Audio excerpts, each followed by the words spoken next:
আসসালামু আলাইকুম।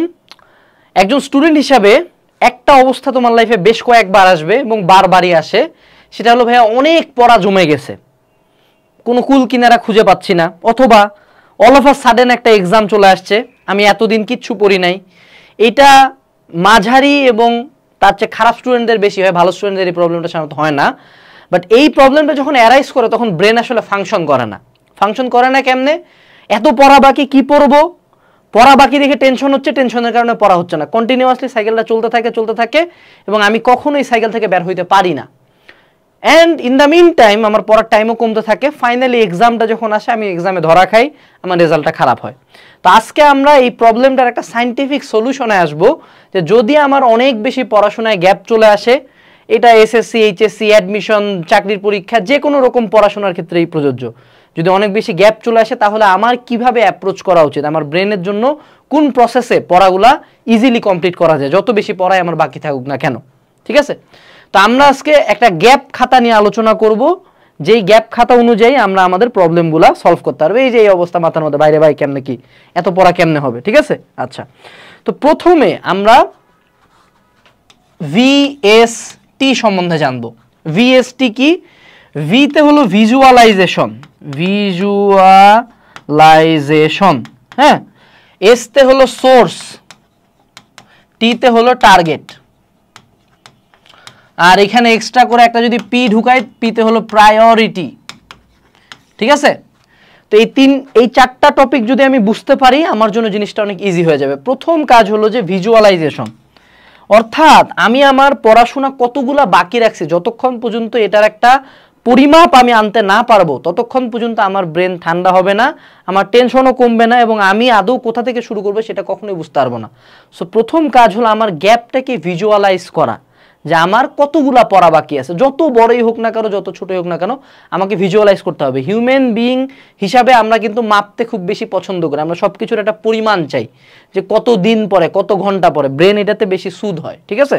তো এই জায়গায় প্রথমে ভিজুয়ালাইজেশনের জন্য কি, এটা হলো আমাদের গ্যাপ খাতার একটা পেজ। দেখো, প্রথমে তুমি একটা খাতা নিবা, গ্যাপ খাতা বা যে কোনো একটা নিয়ে তুমি আগে নাম্বারিং করে খুব সময় নিয়ে লিখবা যে তোমার আসলে কি কি গ্যাপ বাকি আছে। ঠিক আছে? অর্থাৎ কি কি তুমি পড়ো নাই, রিভিশন দিবা, বা পড়ে ভুলে গেছো, বা পড়তে চাচ্ছ, এনিথিং গোস, বড় করে একটা গ্যাপ লিখতে হবে, কয়েক পৃষ্ঠা জুড়ে 2-3 ঘন্টা টাইম দিতে হবে। টাইম দিয়ে নিজের সবগুলা গ্যাপ লিখতে হবে, A to Z, কোনো কিছু বাদ দেওয়া যাবে না। এবং সবচেয়ে ভালো হয় যদি তুমি বইগুলো সাথে নিয়ে বসো। ঠিক আছে? তো গেল এটা ভিজুয়ালাইজেশন পার্ট। এই পার্টটাতে আমরা কি করব? ভিজুয়ালাইজেশন। ওকে, এটা গেল। দ্বিতীয় পার্টটা, দ্বিতীয় ছকটা হলো প্রায়োরিটির ছক। প্রায়োরিটির ছকটা কি? যে এইখানে এখন আমাকে বুঝতে হবে গ্যাপ অনেক প্রকার হইতে পারে। যেমন একটা চ্যাপ্টার আমি আগে কখনোই পড়ি নাই, এটা যেমন গ্যাপ। আবার আরেকটা চ্যাপ্টার আমি পড়ছি কিন্তু টোটালি ভুলে গেছি, ওটা দ্বিতীয় টাইপের গ্যাপ। তৃতীয় টাইপের গ্যাপ হলো যে পড়ছি, হালকা হালকা খেলা আছে, রিভিশন দিলে খুব ভালো হয় আমার জন্য।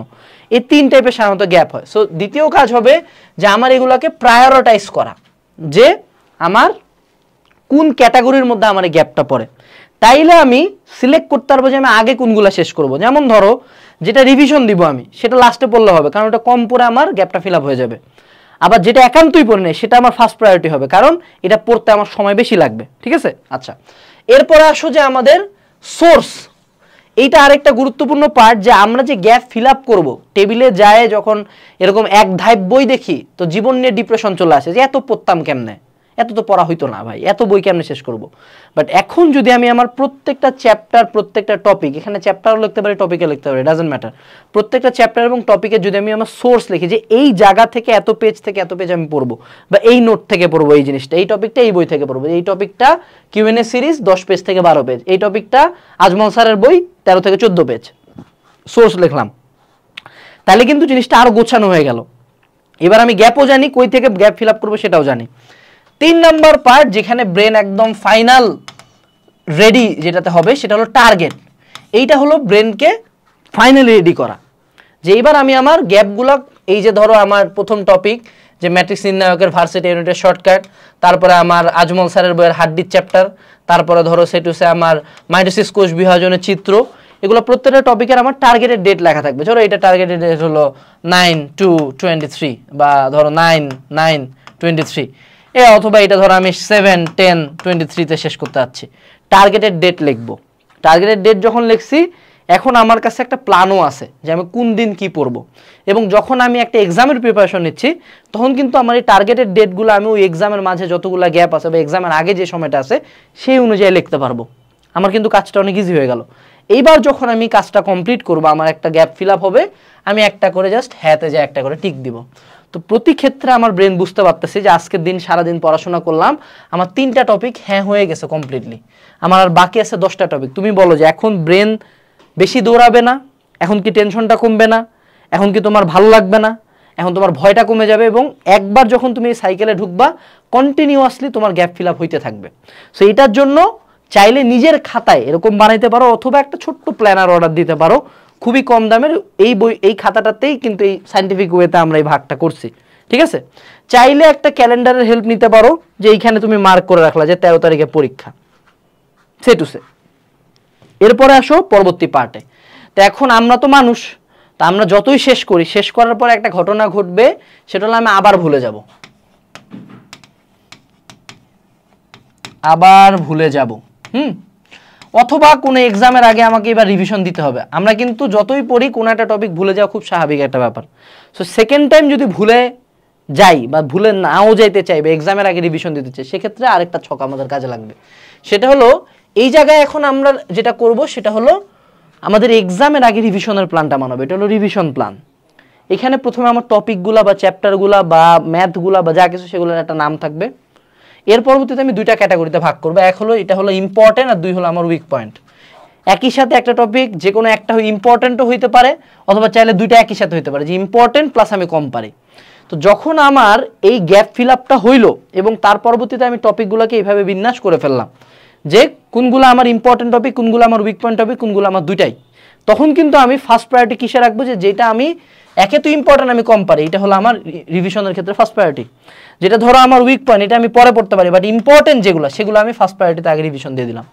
অর্থাৎ এইবার যখন আমার যত বড় গ্যাপই আসুক না কেন, ওই জিনিসটা যে আমি ফিল আপ করছি, ফিল আপ করার পরে এইবার আমার জন্য রিভিশন দেওয়াটা খুব ইজি হয়ে যাবে। এই পেজটাতে আমরা এই প্ল্যানিংটাই করব, এবং এইখানেও আমরা সোর্স ম্যাটেরিয়াল লিখতে পারি, যে এক্সামের আগে আমি কখন রিভিশন দেবো, কোথা থেকে রিভিশন দেবো, সেটা আমার লেখা থাকলো।